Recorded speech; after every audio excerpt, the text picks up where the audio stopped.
Bonjour à tous, je suis très contente de vous retrouver pour cette vidéo. J'avais envie qu'on parle d'un élément qui est très important puisque vous l'avez vu dans le premier mail qu'on a fait, je vous expliquais un peu les étapes à franchir pour vivre de sa passion pour l'artisanat.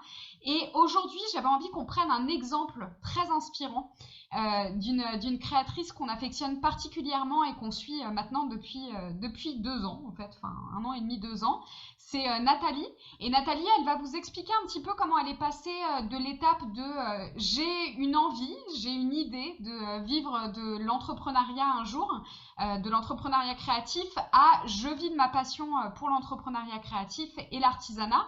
Et je vais du coup laisser Nathalie vous expliquer un peu tout ça, son parcours et les réflexions qu'elle s'est faites à chaque étape. Eh bien, bonjour Lorraine, merci. Bonjour. Tous. Donc, alors moi, c'est plutôt quelque chose qui est arrivé à beaucoup de gens. C'est un burn-out. J'étais salariée, j'avais une bonne place, euh, financièrement parlant. Et à un moment donné, j'ai eu, comme beaucoup ont eu, j'ai fait un burn-out. C'était en 2018.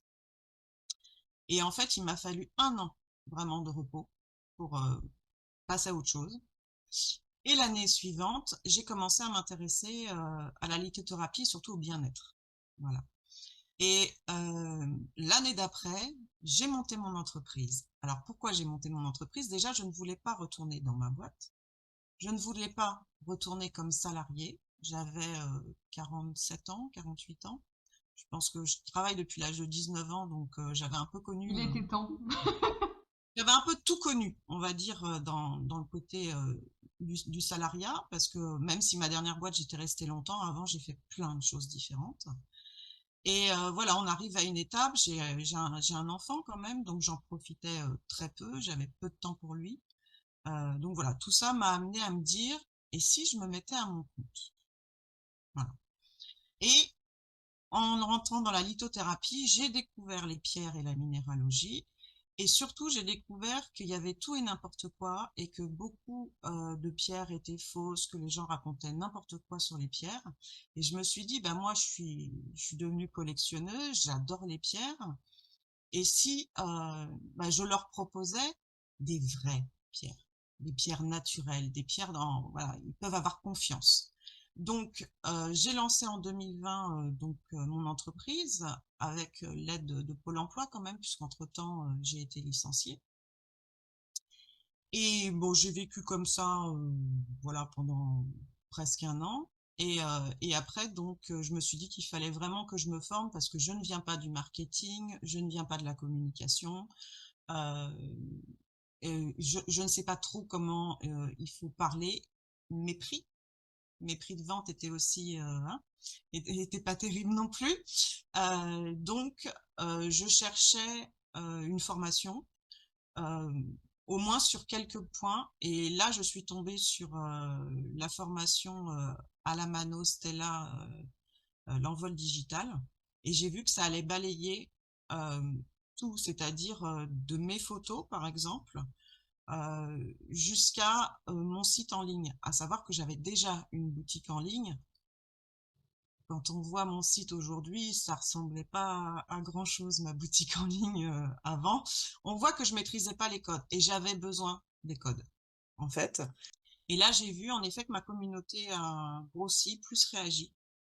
Euh, et aujourd'hui, on va dire, j'ai une boutique en ligne qui est plutôt, enfin, on m'en dit du bien, donc elle est très fournie. Ça fait encore débat, mais j'y tiens. Je veux avoir du choix pour mes clients. Mes clients sont contents d'ailleurs qu'il y ait du choix.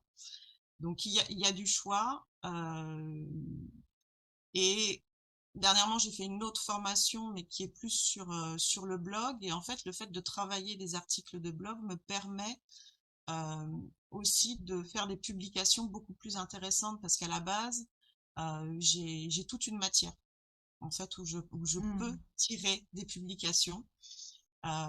Donc là, j'ai été par exemple sur les pierres de chance. euh, ou éloigner la malchance, hein, parce qu'avant d'avoir de la chance, ça serait bien de repousser la malchance. Et là, je suis en train de préparer bah, Noël, quoi. Voilà, mes offres de Noël. Donc, moi, je la vois l'évolution, et pourtant, je pense qu'en tant que créateur, on n'est pas les mieux placés pour voir ce qui va. En principe, ce qui va pas, On y arrive bien. on arrive plutôt bien. Et puis même des fois, on trouve que ça va bien, mais en fait, non, ça va pas du tout. Mais aujourd'hui, je vois qu'il y a pas mal de choses qui fonctionnent. Donc ça me fait plaisir. Et que surtout ma communauté est intéressée. Elle trouve mes vidéos sympas. Je fais des histoires et légendes sur certaines pierres. T'as Euh, des commandes régulières? oui, oui, oui. Disons que les commandes, euh, ça a toujours été un peu régulier. Maintenant, après, c'est le volume qu'il faut. Ça a toujours été un peu régulier. J'ai jamais fait un mois à zéro, par exemple.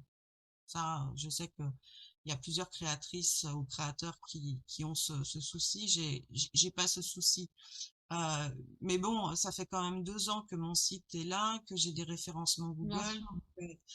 Ça s'est pas fait non plus en 2, 3 mois, hein. Il a fallu quand même quelques mois avant que je sois connue. Les réseaux sociaux sont quand même, euh, on va dire, très importants. Euh, Il y en a qui font. Donc ça veut dire en fait par rapport à toutes les étapes et ce qu'on s'était dit dans le premier mail que j'avais envoyé, que tu as passé en 2018, du coup tu étais dans ce mode de réflexion pour le moment, tu n'avais pas quitté ton job encore, tu as pris la décision en 2018 de sortir de ton job, ton projet tu l'as mûri au fur et à mesure du temps. Tu t'es lancé officiellement en 2020 quand tu as senti que du coup t'étais bien amené dans ta réflexion, que tu te sentais prête psychologiquement à vraiment te lancer. Oui, oui, oui, et qu'il fallait pas avoir peur de toute façon. Voilà, ça marche pas. Fallait pas avoir peur. On se lance quoi. Voilà. Ouais.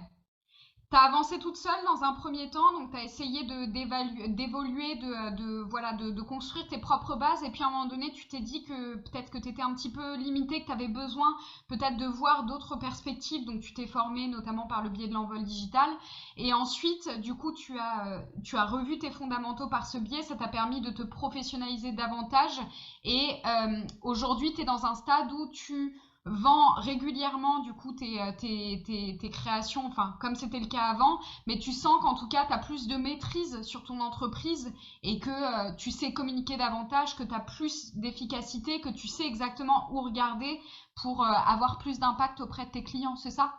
Oui, oui, oui. Et comme mes prix ont été ajustés quand même, parce qu'avant mon entreprise n'était pas viable, hein, donc c'est dommage de consacrer autant de temps pour une entreprise qui ne sera jamais viable vu les prix. Donc mes prix ont été ajustés aujourd'hui. Et aujourd'hui, voilà, j'ai des commandes régulières et le panier moyen a augmenté aussi, ce qui me fait un petit peu plus croire aussi au fait que ça fonctionnera merveilleusement. Petite dernière question, c'est quoi ton rêve lié à ta passion? C'est quoi tu voudrais arriver à quel stade en fait? Bien, tu vois, pas se soucier, continuer à bosser avec plaisir, mais, euh, mais voilà, que tu puisses investir et pourquoi pas, je sais pas, avoir une boutique plus tard, ou physique, une boutique physique plus tard, une petite boutique physique, voilà. Ou partager avec quelqu'un, mais aujourd'hui, je suis 100% en ligne. Et, euh, et voilà, moi, ce que je veux, c'est voilà, finir, entre guillemets, ma vie tranquille. Et peut-être que mon projet évoluera en plus. C'est ça qui est intéressant, c'est qu'aujourd'hui, je peux peut-être voir à 1 ou 2 ans, mais peut-être que tout en restant quand même dans les pierres naturelles, puisque c'est vraiment ce qui me fait vibrer aujourd'hui et ce qui va continuer à me faire vibrer, je pense. Peut-être que le projet changera. J'aurai peut-être euh, des gens qui vont travailler avec moi sur d'autres choses. J'attends ça avec impatience. C'est super inspirant. Merci beaucoup, Nathalie. J'espère que ça vous a inspiré aussi, que ça vous donne la force, le courage de continuer dans votre lancée et surtout d'oser vous lancer dans cette magnifique aventure qui est l'entrepreneuriat créatif. Donc voilà, je te dis à très bientôt, Nathalie, et puis je vous dis à très vite aussi. À bientôt!